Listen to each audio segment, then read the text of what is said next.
Welcome to the CU 2.0 podcast. Hi, and welcome to the CU 2.0 podcast with big new ideas about credit unions and conversations about innovative technology with credit union and fintech leaders. This podcast is brought to you by Quillo, the real-time loan syndication network for credit unions, and by your host, longtime credit union and financial technology journalist Robert McGarvey. And now, the CU 2.0 podcast with Robert McGarvey. You have a brand. Yes, you do. Know it or not, like it or not, you do have a brand. Do you know it? On the show today is Laura Beauparlant, Canada-based keynote speaker and consultant who helps clients know and polish their personal brand. What's your brand on social media, in meetings, at conferences? Others sense your brand, and that means it's important for you to buff your brand until it shows you off in your best light. How to do that. In the show, Laura talks about the how-to of shaping your personal brand. If you need reasons to do it, she also elaborates why personal brand matters in your daily business life. What we think of you is your brand. In the show, we discuss Laura's book, Brand Chemistry. There's a link in the show notes to the book. Incidentally, I met Laura at CU 2.0 Room 39A launch event in Ashland, Oregon in late September. This is a different kind of show in our podcast, but it just might prompt you to change your personal brand. Listen up. We're going to talk about personal branding. Yeah. And why it matters, what it is. Does everyone have one? Do they have one even if they don't know they have a personal brand? So what is a personal brand and why does it matter? It's such a great question. I think personal brand is so misunderstood. And so the way that I see it, it is that it is what you stand for and what you believe in. It's how you show up in person and online, how people describe you when you're not in the room. That Jeff Bezos quote is really powerful because that is the impression that you leave behind with people. So it's all encompassing, everything from how you dress, how you speak, how you present yourself out in the world. It is every aspect of you and how you show up. So why does it matter? Well, perception is everything. And that perception is what people will think of you. So whether you're, intentional or not, you have a personal brand. And it's important because that is how you build trust. That is how people feel when they're with you, or they see your content online, or they hear about you. It is about connecting with people who have shared values and alignment. And so it really shows, our humanity. And I think that's a really important aspect to obviously who we are and how we connect with other humans. And that is really why it matters, because it all comes down to connection. Now, the credit union world in the US and probably in Canada too, I can't say that for sure, is a world that doesn't have strong personalities. It's as though strong personalities aren't desired in that world. There are some exceptions. When I did more reporting on credit unions, I loved to talk to them because they were interesting interviews. Always say unpredictable things. It was great. But generally speaking, there was a book when I was a kid. You may never have heard of it. It's Man in the Gray Flannel Suit. And the argument in that book, this came out in the 50s, was that it was kind of men in gray flannel suits, great personalities. Just a bunch of grayness there. And that's what the world that they worked in desired. Is that no longer the case? I believe it is no longer the case. There's probably some industries that are a bit more outdated. They're taking a little bit longer to catch up. I think credit unions are probably fit the bill there. The more gray and generic and conforming you are, the less easy it is for people to say, hey, this is the place for me. This is what I want. And I think that that gray conformity that you're talking about might have been our grandparents' credit unions or businesses, because that was how you would show trust. Okay, they knew what to expect. It followed this convention, and there were less options. We were less inundated with content and varieties. You look at the grocery store shelf of cereal as an example. What were the amount of options of cereal flavors and brands that you had in the 50s versus today? Now you have probably full aisles full. Whereas back then it was, probably cornflakes and Rice Krispies and, things like that. So our options are now endless in every industry. And now we have social media, and now we have AI, and now we have, fill in the blank. So all of this has made it that much more important to stand out and to carve your space in a specific industry. And that rather than going after everybody, really getting clear on these are the people that we want to align with, that we want to work with, that we want to be our clients. And it's okay if we actually repel or push away the clients that we don't want. I say a brand should actually simultaneously magnetize the right people and repel the wrong people. And when you have that gray brand, you're trying to appeal to everybody, but in actual fact, most likely appealing to nobody. Yeah, it's an interesting point. In the world of AI, Sam Altman, the CEO of OpenAI, seems to have a personality that is attractive to serious computer science geeks who can do meaningful work in AI. Mm-hmm. And at Google, Google seems to be more a company of gray faceless people. I'm sure the Googlers out there would hate me for saying that, but but But we all know who Sam that's all Altman right. is. I'm okay with a little enmity. Yeah. But, like you said, we all know who Sam Altman is. We see him, we hear him quoted, we know his name. I couldn't name a single person from Google uh, like No, I could Sam I Altman. actually interviewed the co-founders 25 years ago, Larry Page and Sergey Brin. And Larry still has some involvement with it. And Larry was actually working on AI because he's a puzzle geek. I mean, the guy's really into this Mhm. stuff.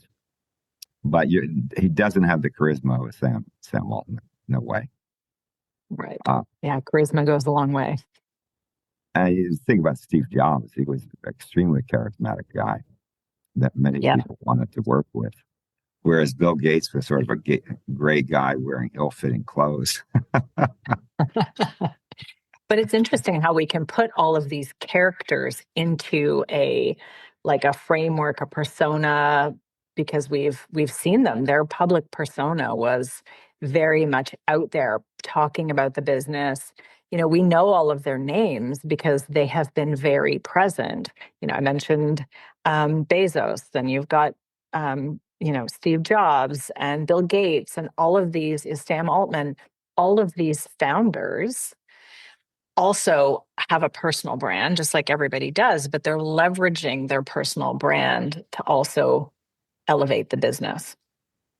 So how would you describe your personal brand? Oh, that's very interesting. How I would describe it. In what way? Like who I am in terms of my personality, or what my personal brand is all about?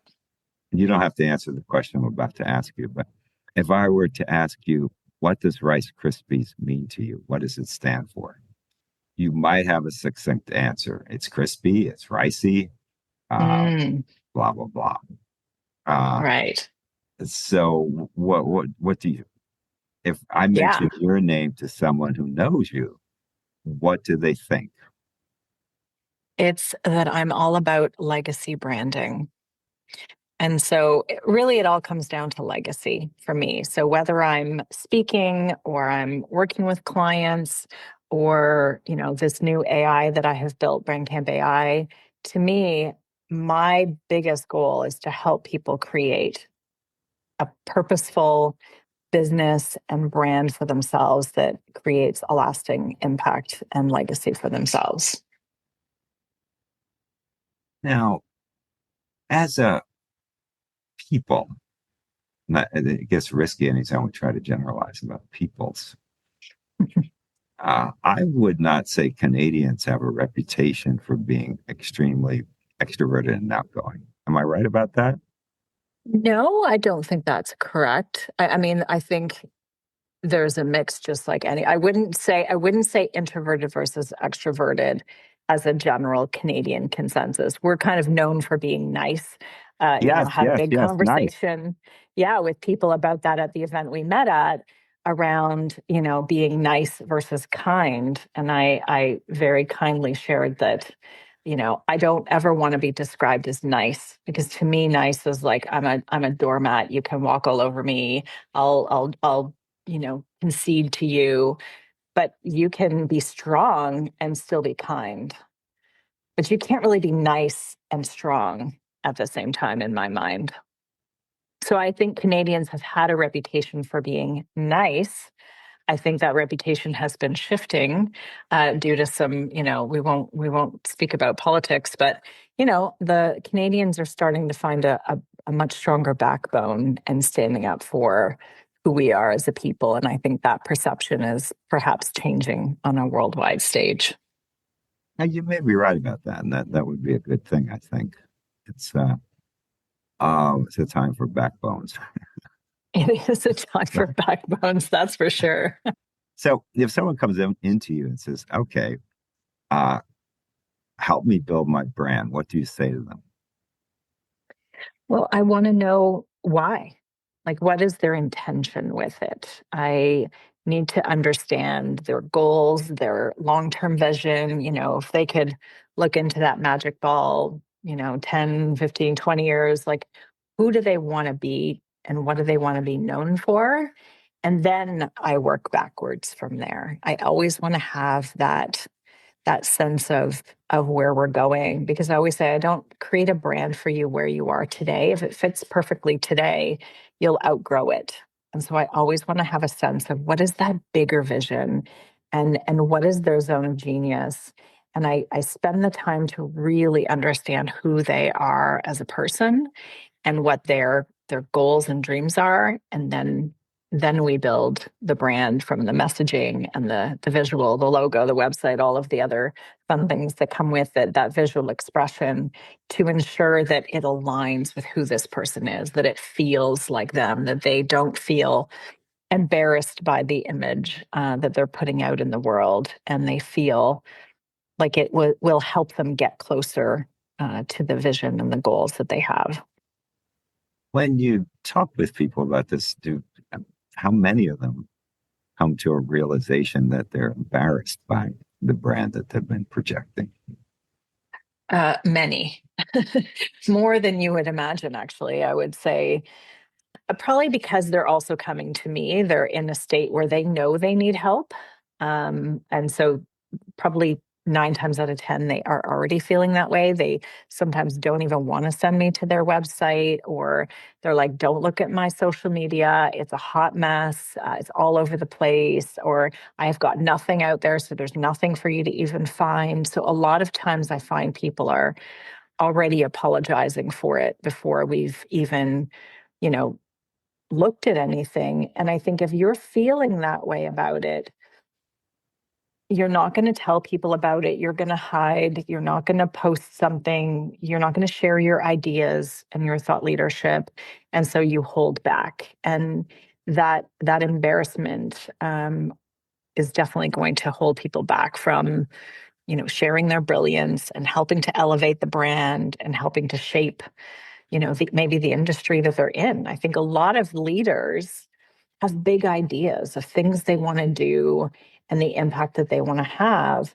And if they had clarity around their personal brand, they would be able to more clearly share those ideas through, speaking, or maybe it's a book or a podcast or social media or in team meetings, so that they really become known for that one thing and then create everything that supports that vision. Now, how long does this process typically take? It's a good question. And really, it depends on what we're creating for them. When we work with them through Brand Camp, that's all the messaging, their tagline, their positioning, really understanding the personality of the brand. All of that usually takes 3 to 4 weeks.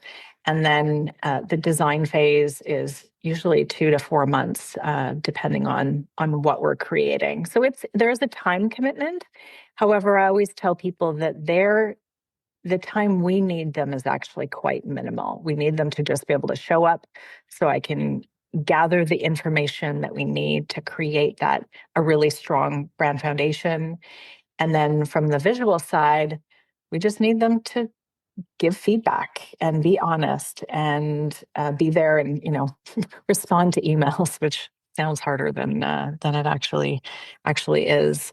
So it's mostly the work on our end, but it does take a number of months because we put a lot of time and commitment into getting it right, which is why our work is so powerful, why we've been able to create brands for people that stand the test of time, that can last for years, even, a decade. We've had, brands we've built, 8, 9 years ago, 10 years ago that are still, they're still using that same brand, maybe with some new iterations, some new social media templates, some updated photos.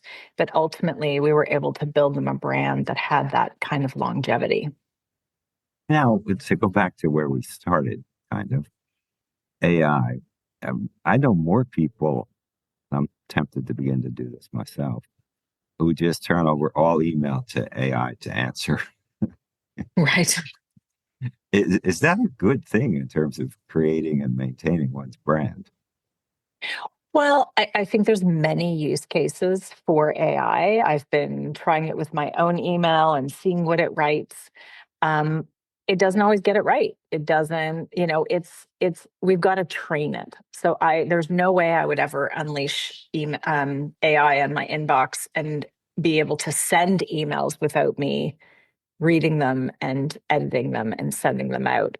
So I think in that case, we're a ways off. I think there's lots of amazing use cases for AI, including what I've created, Brandcamp AI. Like I've basically taken my entire process, so people can either work with me one on one and get me, or they can get the AI that I have trained on my exact methodology that they can then do on their own.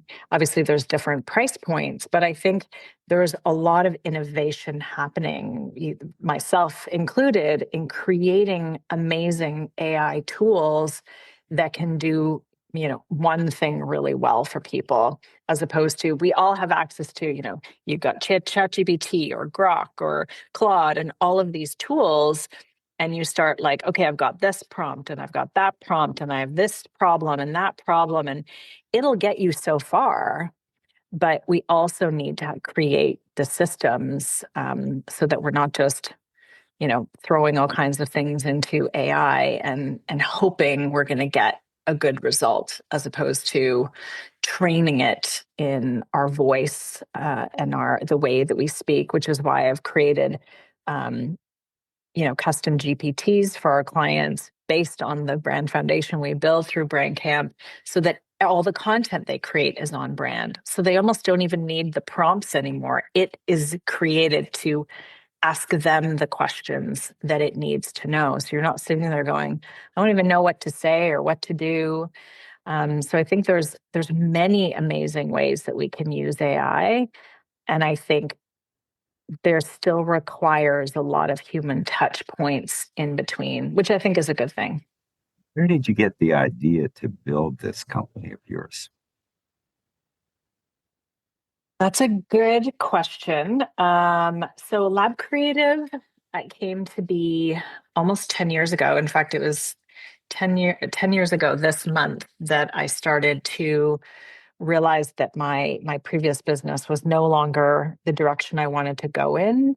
And it was really a few months later when I was away at like a leadership retreat and questioning my next move. What was the next thing? And it was there that I was challenged actually by a business coach when I said, well, I don't do strategy. I don't do, branding. I do design. I'm a designer by background. So I had done all the design work previously, logos and things like that for clients.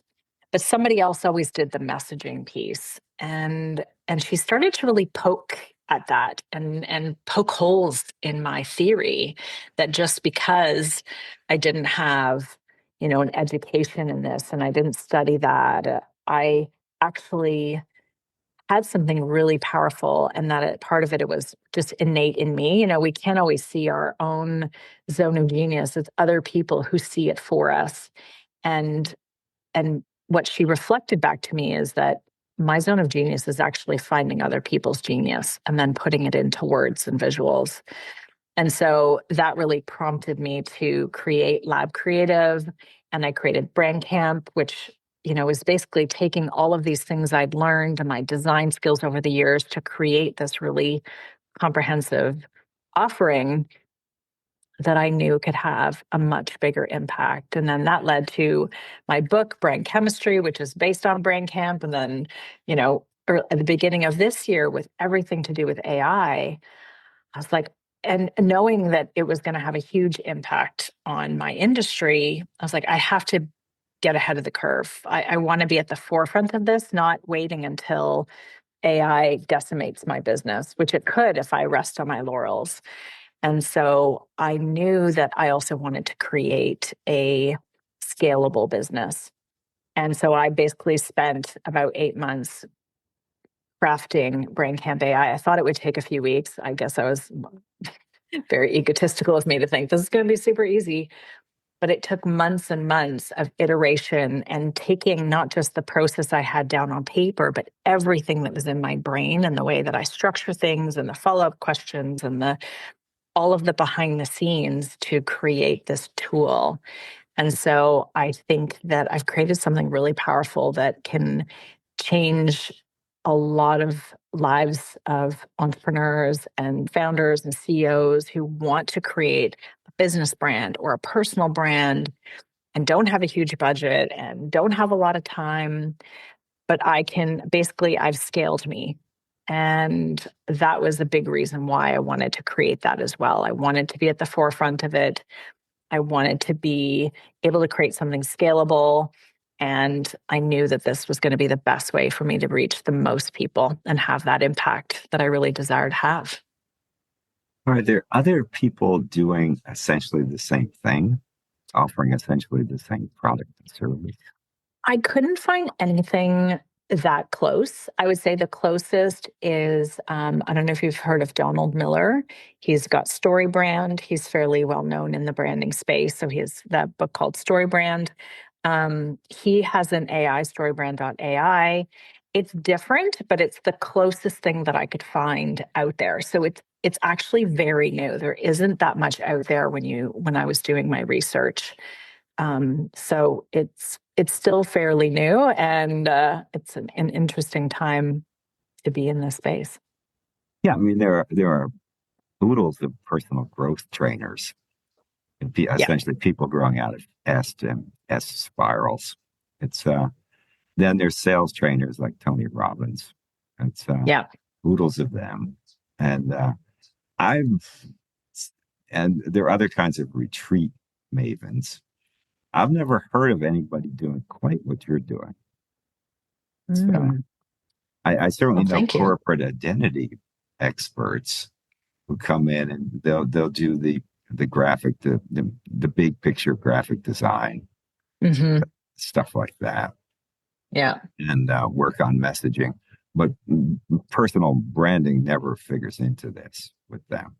They don't say yeah, to the CEO, "Golly gee, I have all these great graphics right here. Man, you look horrible," or or yeah, I'm not. yeah, I've known a couple of very grumpy um, corporate identity guys who were perfectly capable of saying that, but they never did, to my yeah. knowledge. And I think it's interesting because really imagine if not even just the C-suite worked on their personal brand, but every team member, every employee understood who they were, what they stood for, what they want to be known for, and could create something that aligned with the business they work with. So then when they're sharing things on LinkedIn, they can, repost things from the company and share their thoughts and share their own stories that helps build the business. I think we underestimate the value of the personal brand of our teams. And I've actually gone into organizations and done personal branding for teams trainings to help the team get to know each other better, to understand their strengths and to create that inner connection so that, it helps create better company culture. It helps people understand how can they start to leverage their personal social media, probably specifically LinkedIn in a professional setting, to help talk about and elevate the brand. Then suddenly your whole team are brand ambassadors. I think credit unions could really leverage their teams so much more than they are right from the ground up. So you see LinkedIn as the important social medium? Well, I think when it comes to business, I think it's more challenging when you get into people's private Facebook, personal Facebook pages or their LinkedIn or Instagram, sorry. A lot of those can tend to be more personal, doesn't always have to be the case. And again, it depends on maybe your role in the business or if you are doing other things. But LinkedIn, because that is much more of that professional platform, you're not necessarily sharing the same kind of content that you're going to share on your personal Facebook. Now, I don't believe you should be a different person, a different personality. There was a time where people were being advised that you should be, this way on your Instagram, this way on LinkedIn, this way on Facebook, this way on TikTok. And I think you should be the same person everywhere, but the types of things you will share will change. So my private Facebook is going to be a lot more of pictures of my kids or other more personal things. Whereas the things I'm sharing on LinkedIn, it doesn't mean I won't from time to time share some of those details, but it's more strategic about the type of content that I'm sharing because it is more of a business platform. I agree. I don't see LinkedIn as an ideal place to talk about family matters. I'm not saying it should never happen, but it's not the ideal medium for that.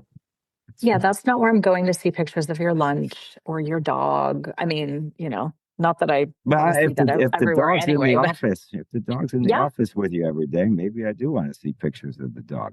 But exactly. I think it's all about relevance. Like, is this just me posting a photo of this for no purpose, or is there a story behind it? Is it letting you inside my world, like a picture of my office and my dog is down at my feet? I don't have a dog, but that creates that feeling that people are getting to know who you are, and I think that is a great thing.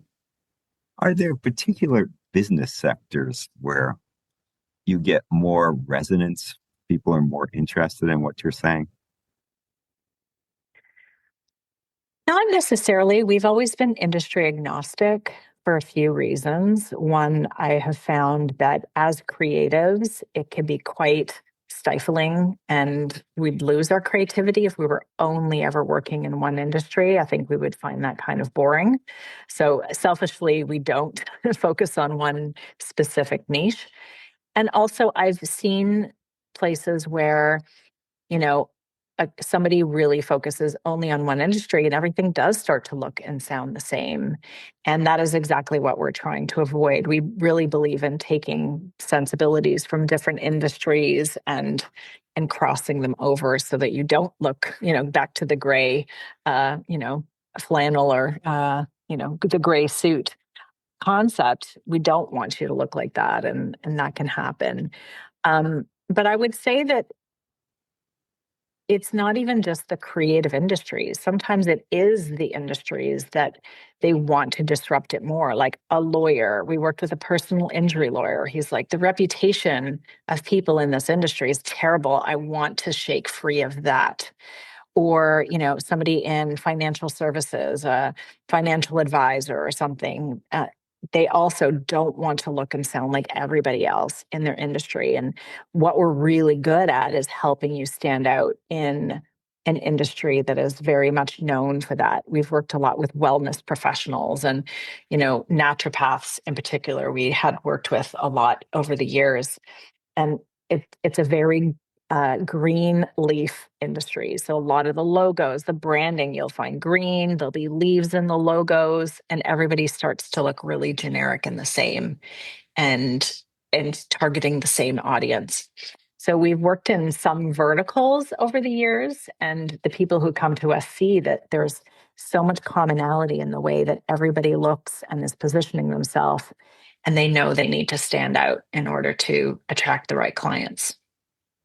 What's the gender mix in your clientele? It is a mix. We don't serve one more than the other. I would say it's probably about 50-50. Sometimes it can skew more towards men, but it might just depend on the time or the year, honestly. And how many Americans are in your client base? Majority, Oh, interestingly enough. well, just population wise, Yeah, the I US can has I, a I bigger can population. I think I can throw Canada and Australia into a bucket, and California still has more people, if I It's, remember the it's numbers quite correctly. possible. Yeah. So So, it's a much smaller industry in Canada. And because, everything I do can be done remotely, except for speaking. I mean, even though I did a virtual talk the other day, I can be anywhere in the world and we can work together. So there are no limitations to, obviously, English speaking. Our clients need to speak English, and I need to be able to write, messaging for them in English as well. So those are probably the only limitations that we have. oh, and now with your last name, you should be bilingual in French, Well, I married, I know. At least Canadian French, which the French will tell you has very little to do with French. I know. Yes, I speak some French and French Canadian. Not enough that I could help you with your messaging for your brand in French.